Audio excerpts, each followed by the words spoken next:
வணக்கம். உங்கள் வசந்தசேகர். இன்றைக்கி இந்த வைகோ அவர்களை பற்றி தான் சின்ன விஷயங்க. ஒரு மீட்டிங் போட்டிருக்காரு கல்யாண மண்டபத்தில். அப்போ அவர் பேசிகிட்டு இருக்கும்போது கிட்டத்தட்ட 1.5 ஹவருக்கு மேலே பேசுகிறாரு. எவனும் அதை கேட்க அதை அவங்க கட்சிக்காரங்களே இவ்வளோ நேரம் பேசியிருக்காங்க, போர் அடிச்சு போய் அவங்க ஏஞ்சி எல்லாம் வெளியில் போகிறாங்க. இதை பத்திரிகையாளர் படம் எடுக்கிறாங்க. காலிச்சேர் இருக்கும் இல்லையா, கீழே இருக்குது, மேலெல்லாம் ஃபுல்லாகவே காலியாக தான் இருக்குது. படம் எடுக்கிறாங்க. அதில் ஒரு குறிப்பிட்ட 2 டிவிக்காரங்களை மட்டும் அடித்து காயப்படுத்தியிருக்காங்க. அது கூட பாருங்கள், கட்சிக்காரங்களாம் போய் அடிக்கலை, வைக்கவர்கள் வாயை திறந்து சொன்னதுக்கு அப்புறம் தான் போய் அடிக்கிறாங்க. பார்த்துங்க, ஒரு மீட்டிங்கில் நடக்கிறது. அவங்க யாரோ பொழப்புக்காக வேலை செய்கிறவங்க, ஒரு லேபர் தான் அவங்க, பத்திரிக்கை நிருபரம். அவரை போய் அடித்து காயப்படுத்தினா இருக்கிறத எடுக்க தானே செஞ்சுட்டு இருப்பாங்க.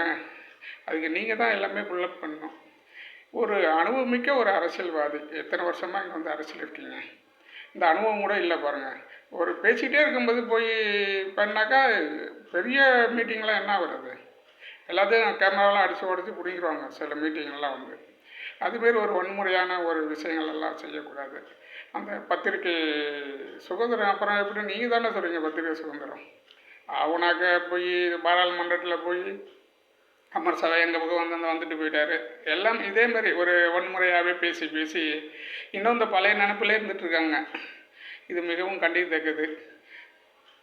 பத்திரிகை சுதந்திரம் பறிக்கக்கூடிய நிலமாக தான் இருக்குது. நன்றி, வணக்கம்.